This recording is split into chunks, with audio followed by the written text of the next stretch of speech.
일종의 화려한 법 기술이죠. 법적으로는 그 사람들이 옳을 수 있습니다. 근데 이건 부도덕합니다.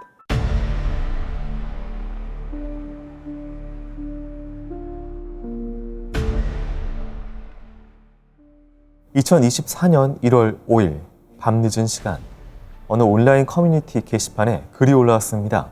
긴 글이지만 제발 읽고 꼭 도움을 부탁드린다 라는 말로 시작되는 글은 많은 사람들의 공분을 불러일으켰습니다.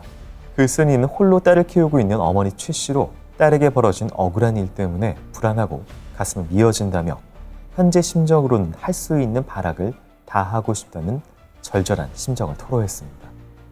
그녀의 딸에게 무슨 일이 있었던 것일까? 사건이 벌어진 것 인터넷에 글이 올라오기 약 7개월 전인 2023년 5월 28일, 그날은 일요일이었습니다. 기상청에서 발표한 강수량을 보면 사건 당일에 비가 많이 왔습니다. 특히 자정이 다 되어갈수록 비가 더 많이 내렸다고 합니다. 이런 날은 사람들이 잘 돌아다니지 않아서 원래 더 위험할 수 있어요. 목격자가 적어지거든요. 사실 비 오는 날은 시야가 확보가 안 되죠. 왜 그러냐면 우산을 쓰고 다니기 때문에 비가 오는 날은 여러 가지 수사를 하거나 이런 데 사실 어려운 부분이 분명히 존재합니다. 당시 도시에서 좀 떨어진 곳에 위치한 아파트에서 만 12세의 정은 양과 함께 살고 있던 엄마 최 씨는 조금 전 편의점에 다녀오겠다며 나간 딸을 기다리고 있었습니다. 자정이 넘은 시간이었지만 편의점이 멀지 않아 큰 걱정은 하지 않았습니다. 비가 많이 내려 빨리 다녀오라는 말을 하고 딸을 기다리고 있었지만 평소와는 다르게 올 시간이 지났는데도 정은 양은 돌아오지 않았습니다. 최 씨는 딸에게 빨리 들어오라, 어디냐 라는 메시지를 보냈지만 답장이 없었습니다. 정은 양은 답장을 할 수 없는 상태였던 겁니다. 그날 정은 양은 모르는 사람들과 채팅을 할 수 있는 랜덤 채팅 어플에 글을 올렸습니다. 만나서 놀 사람이라는 제목으로 올리자 누군가 말을 걸어왔습니다. 지금 만나서 놀자라고.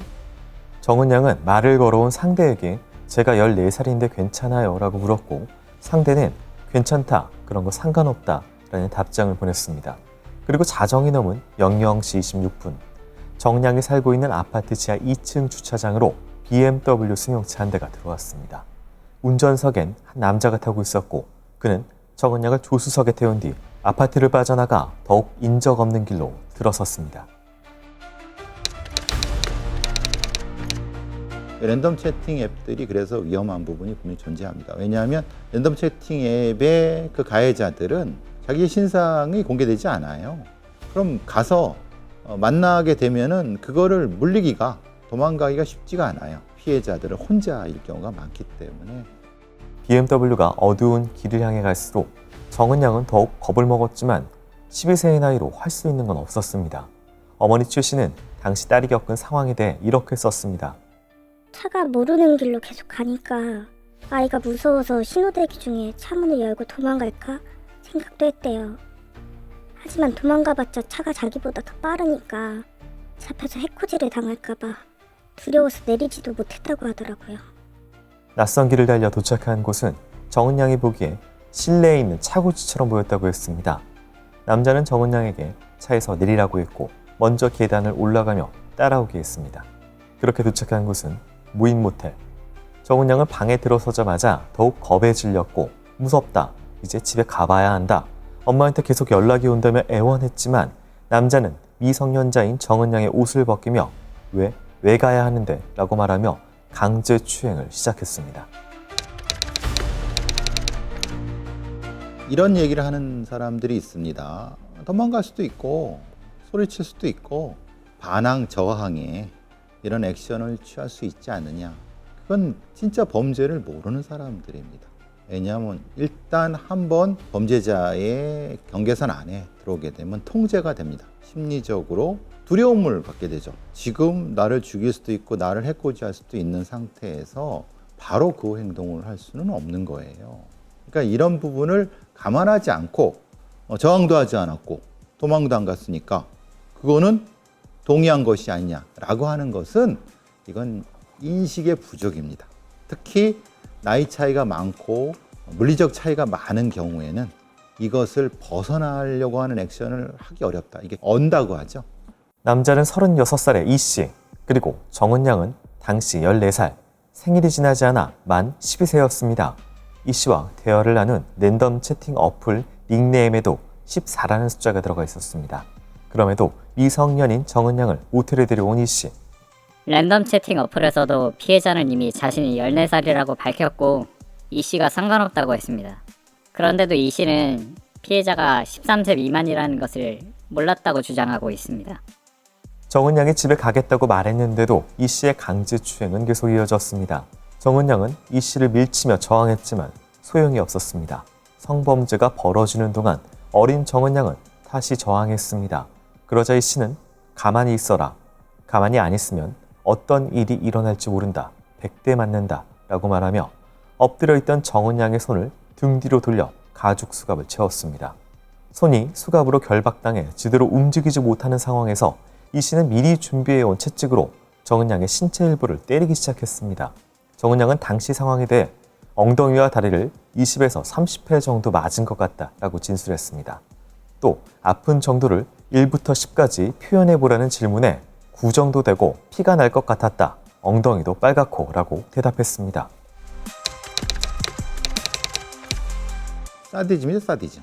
조금 더 자기가 통제할 수 있는 사람을 폭력적으로 가해를 함으로써 소리라든가 아니면은 감정 표정 같은 거를 통해서 성적인 흥분을 하는 사디즘 형태가 되죠. 사디스트죠. 이렇게 물어보실 수 있어요. 아니 그럼 자신의 집이나 완전히 통제된 곳으로 가지 왜 그러면 여관 같은 데로 하느냐. 왜냐면 여관 같은 경우는 실제로는 다른 사람이 도와줄 수도 있고 그러는데 그거는 다르게 생각할 수 있습니다. 왜냐하면 여관이니까 피해자가 동의한 거 아니냐, 거기 들어온 거.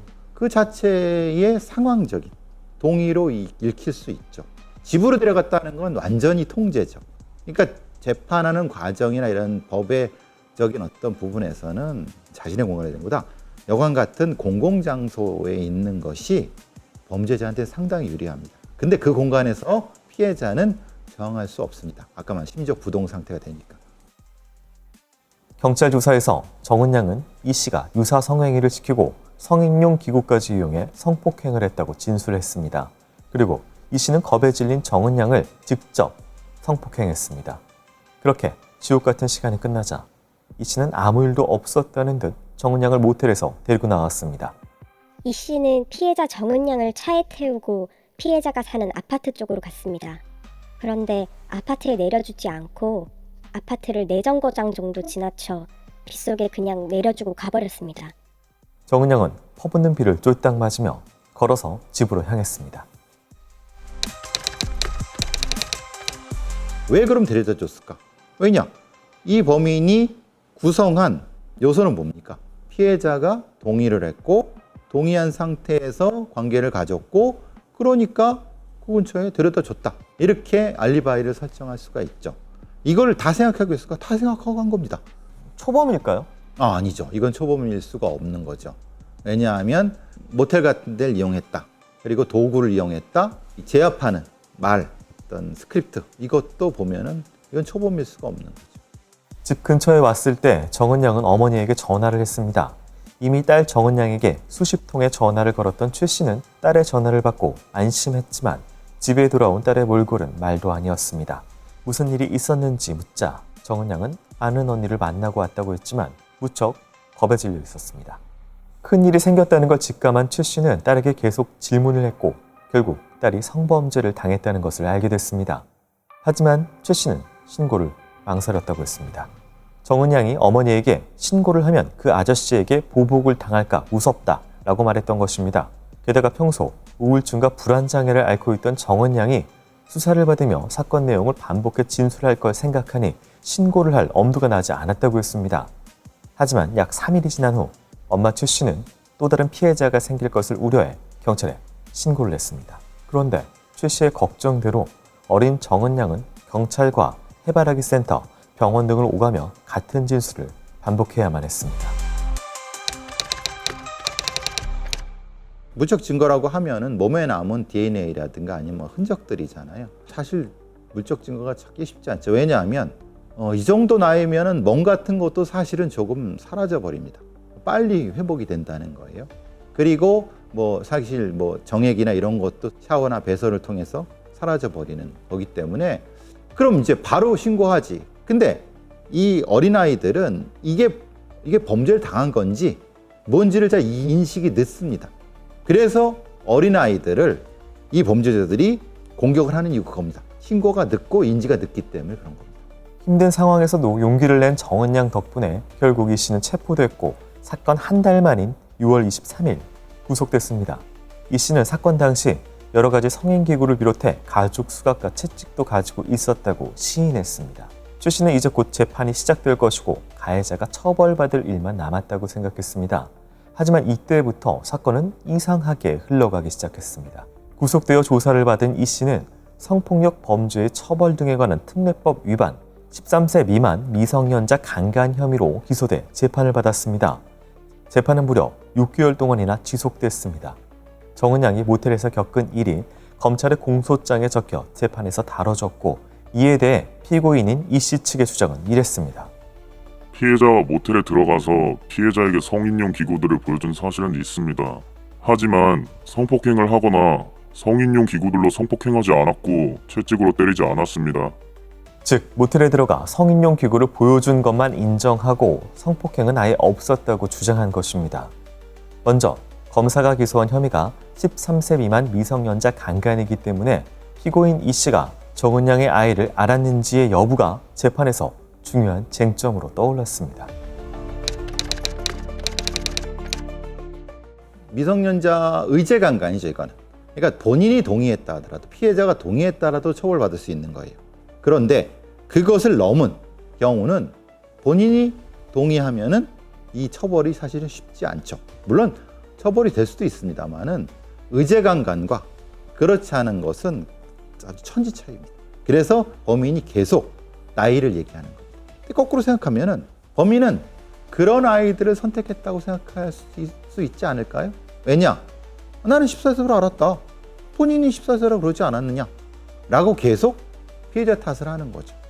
검사는 정은 양이 랜덤 채팅에서 이 씨에게 14살이라고 밝혔고 닉네임에도 14라는 숫자가 들어가기 때문에 이 씨가 정은 양이 14세인 걸 알았다고 주장했습니다.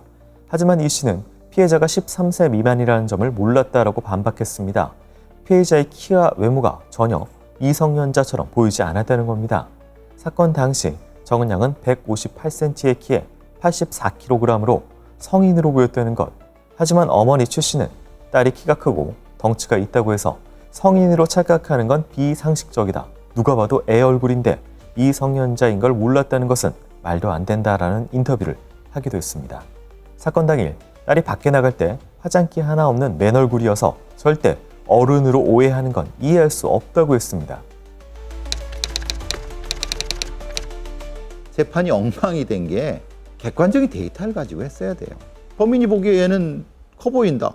피해자가 보기에 작아 보인다. 그러면 그 기준을 어디에 둬야 됩니까? 우리 사회에 존재하는 그 편견을 가지고 전문적인 걸로 판단해야죠. 범인은 난 그렇게 안 봤어. 우기니까 그래 안 봤을 수도 있고 이거잖아요. 우기면은 다 되는 게 재판이라고 하면 그게 공정합니까? 피고인 이 씨 측은 성폭행을 한 적이 없다는 증거로 피해자의 몸에서 이 씨의 DNA가 발견되지 않았다는 사실을 내세웠습니다. 실제 이 씨의 주장처럼 국과서에서 감정한 결과 피해자의 신체나 질 세정제에서 정액 반응이 나타나지 않았고 이 씨의 DNA가 검출되지도 않았습니다.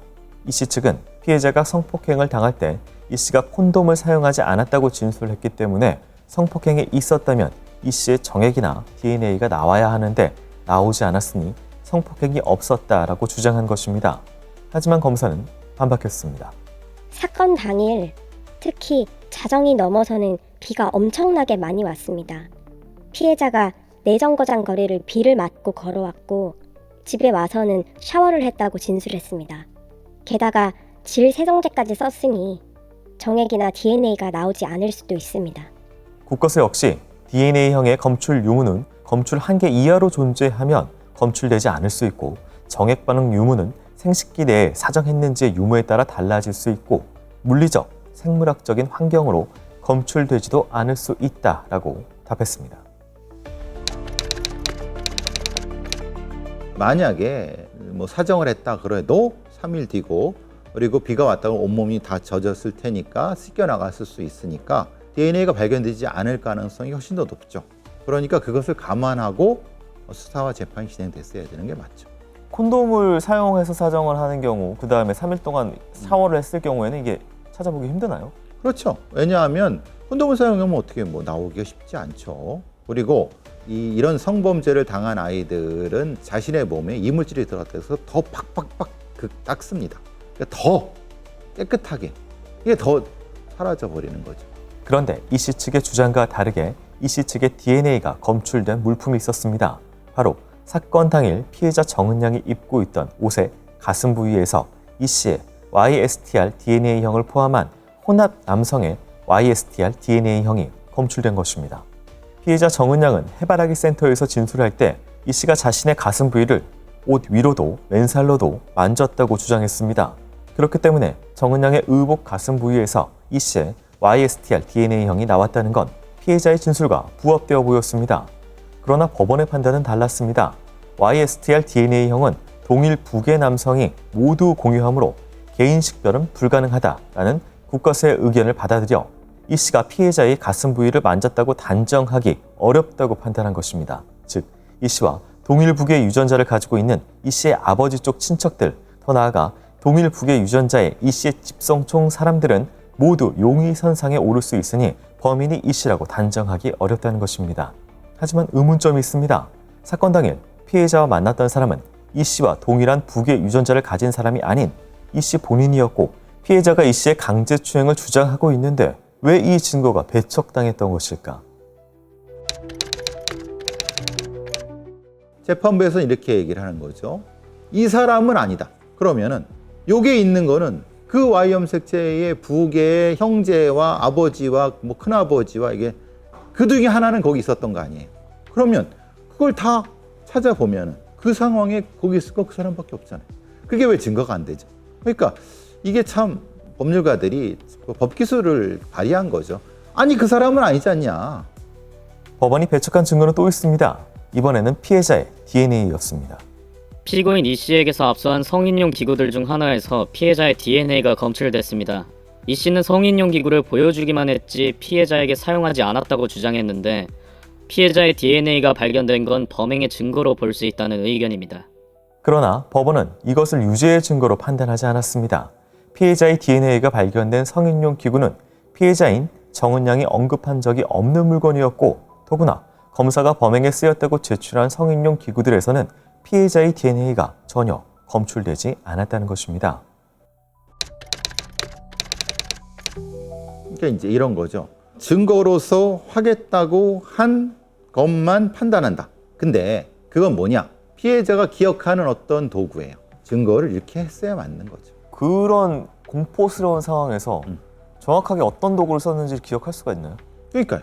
심리적 부동이라고 말씀드렸잖아요. 그리고 그 아이가 어떤 도구인지 어떻게 이름을 모른다니까요. 성인 사건과 똑같이 요 증거, 요 증거, 요 증거 이렇게 해버리니까 코미디 같은 일이 벌어진 거죠. 1심 판결이 내려지기 전 검사는 피고인 이 씨에게 12년형을 구형했습니다. 피해자 어머니는 피고인 이 씨가 N번방 사건의 조주빈 변호사를 선임했다고 했습니다. 확인 결과 조주빈이 선임했던 로펌 H의 변호사를 선임한 것은 맞았습니다. 다만 해당 로펌 H는 당시 여론 때문인지 조주빈 사건에서 사임하기로 결정했고 이번 사건 변호사는 해당 로펌의 변호사는 맞으나 조주빈을 담당했던 변호사는 아니었습니다.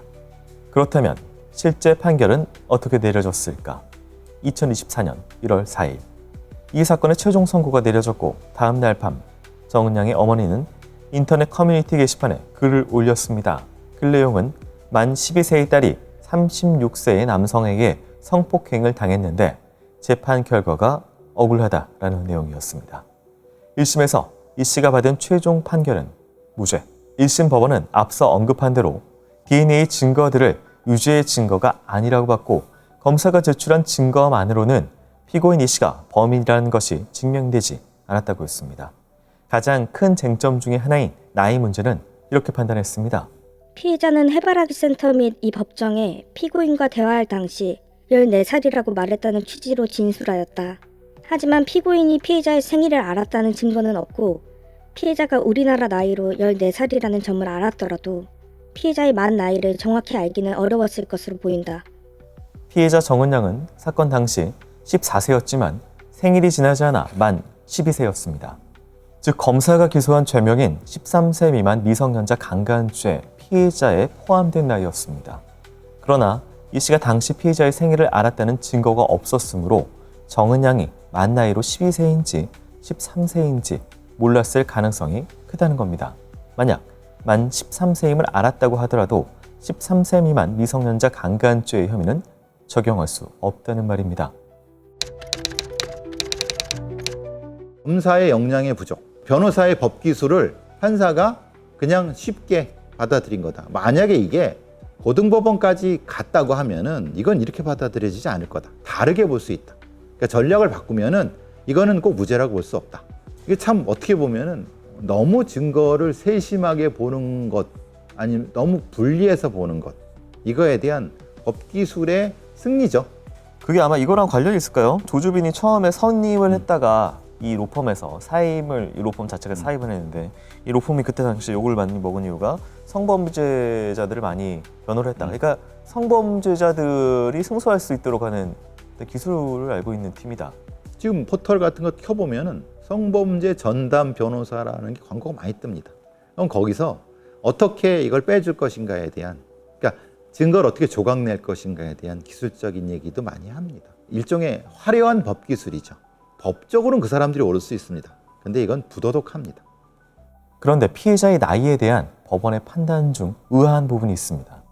피해자의 키는 158cm이고 몸무게는 84kg 정도로 성인 여성의 평균 체격에 이르고 CCTV 영상을 보면 당시 피해자의 외모, 옷, 그리고 피해자의 목소리 등을 고려하면 피해자가 미성년자라는 것에서 나아가 만 13세에 이르지 못하였다는 사실까지 피고인이 알 수 있었다고 단정하기는 어렵다. 1심 재판부는 판결문에 피해자의 진술을 봤을 때 피고인이 범행이 의심되기도 한다라는 의견을 써놓았습니다. 그러나 피해자가 이 씨를 만나러 나갈 때 어머니에게 거짓말을 했고 나중에는 아는 언니를 만나고 왔다라고 다시 거짓말을 했기 때문에 경찰에 신고한다는 어머니의 말에 겁을 먹고 피해를 꾸몄을 가능성도 있다고 봤습니다. 또 피해자가 채찍으로 엉덩이와 다리를 20-30회 정도 맞았다고 진술했는데 약 3일 뒤 해바라기 센터에서 조사했을 때 상처를 찍은 사진도 없고 피해자 역시 상처나 멍은 없다라고 진술했다는 점을 들어 신빙성을 의심했습니다. 게다가 피해자 정은양은 모텔 간판을 보지 못했다고 진술했고 법정에서 해당 모텔의 이름을 물었을 때 모른다고 했지만 진정서에는 피고인이 특정 모텔에서 강간을 했다라고 기재했다면서 피해자 진술을 그대로 믿기 힘들다고 했습니다. 12세나 13세 아이가 거짓말할 수 있어요. 그런데 그 거짓말은 내용이 구체적으로 경험하지 않은 것은 할 수 없는 거라고 하면 이건 거짓말이 아닌 진실이죠. 그럼 그거를 비교하면서 얘기를 했어야죠. 그리고 강도가 얼마이기 때문에 먹이 사라질 수 있느냐? 그럼 그 아이가 자기가 느끼긴 강도가 이 정도야. 그런데 실제로 그렇지 않을 수도 있어요. 공포 때문에. 그러면 그보다 훨씬 더 적은 걸로, 그리고 이 범죄자 그러면 이 표시가 나게 하겠습니까? 이런 흔히 말하는 아주 지능적인 범죄자가. 그러니까 다른 어떤 것을 썼을 수 있죠. 아이가 못 본. 그것도 감안했어야지. 그럼 그건 사실은 그러면 검사의 잘못이죠.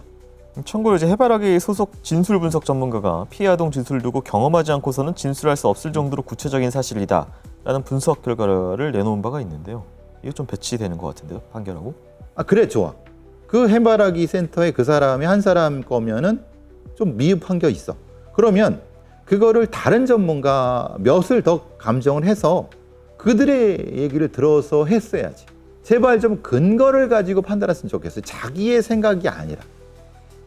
1심이 끝나고 검찰은 판결에 불복해 항소장을 제출했습니다. 하지만 지금까지 항소심이 열렸다는 소식은 들려오지 않고 있습니다.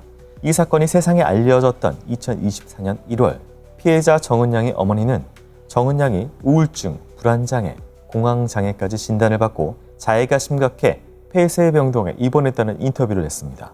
1심 재판이 끝난 지 벌써 9개월이 넘어가고 있지만 항소심 소식이 들려오지 않고 있는 지금 피고인 이 씨는 어떤 삶을 살고 있고 피해자 정은양과 어머니는 어떤 삶을 살고 있을까요? 피고인과 피해자 둘 중 누가 더 억울한 일을 당했는지 부디 항소심 재판에서 명명백백히 가려지길 바랍니다.